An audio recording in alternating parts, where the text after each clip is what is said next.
Saudações, amigos! À medida que continuamos nossa jornada pelo livro O Grande Conflito, vemos que, apesar da terrível perseguição e até mesmo do martírio, a verdade de Deus não pode ser interrompida.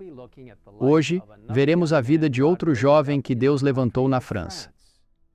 E se você está apenas se juntando a nós, encorajo-o a baixar sua cópia gratuita deste livro maravilhoso no URL mostrado na parte inferior da tela.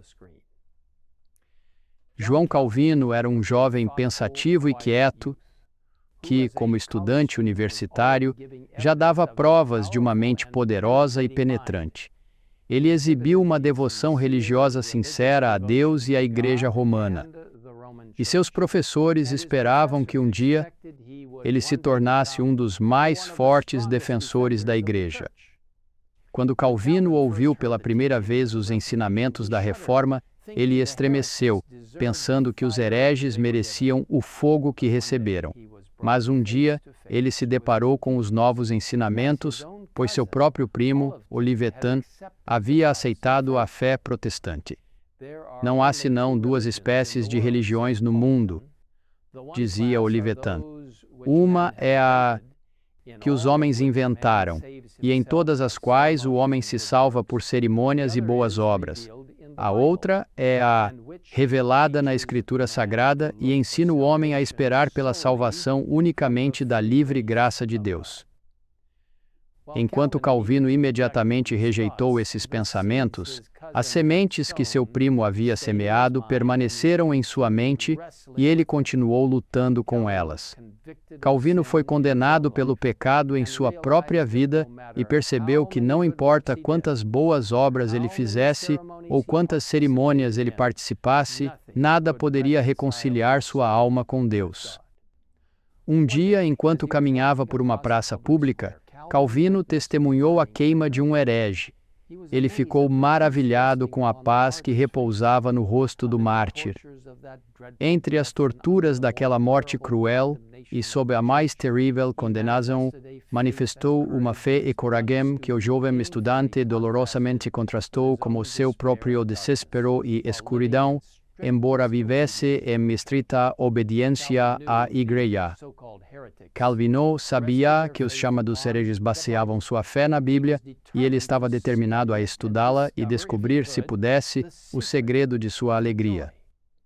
Ansiosamente, o jovem estudante procurou nas páginas sagradas e encontrou a paz em Cristo.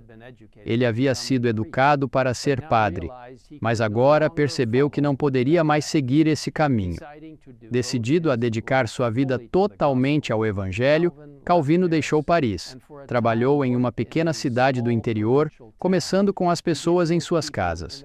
Rodeado dos membros da família, lia a Escritura e desvendava as verdades da salvação. Aqueles que ouviram a mensagem logo levaram as boas novas a outros. A mensagem se espalhou de casa em casa e de vila em vila.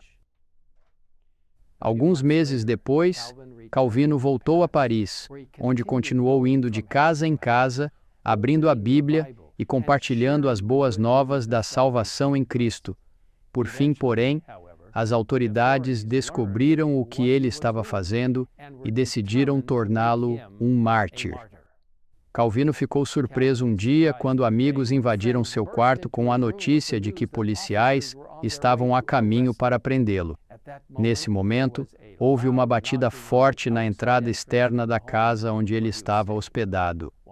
Enquanto seus amigos detinham as autoridades na porta, Calvin escapou rapidamente por uma janela e correu para a periferia da cidade, onde se refugiou na casa de um amigo. Vestindo roupas humildes de camponês e carregando uma enxada ao ombro, o reformador iniciou sua jornada para o sul.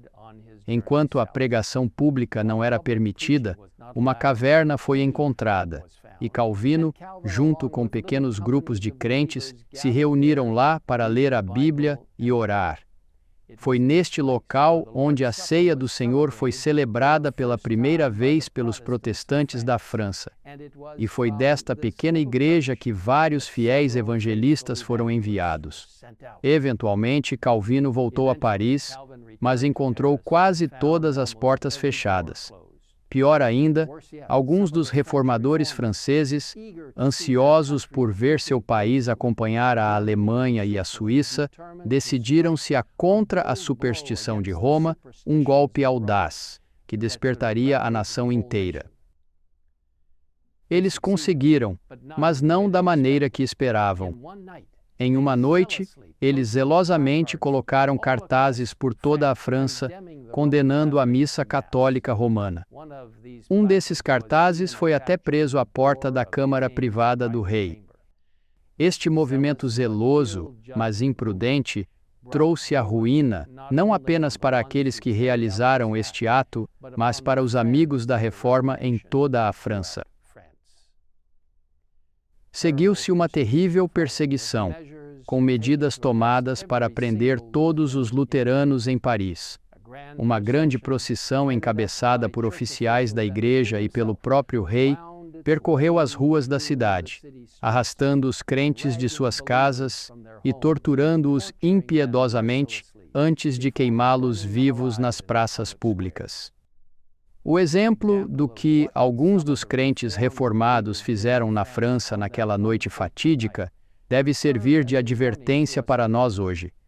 Embora sejamos chamados a compartilhar a verdade de Deus, isso sempre deve ser feito com amor. Nunca devemos ter um espírito condenatório, pensando que podemos realizar a obra de Deus usando os métodos de Satanás.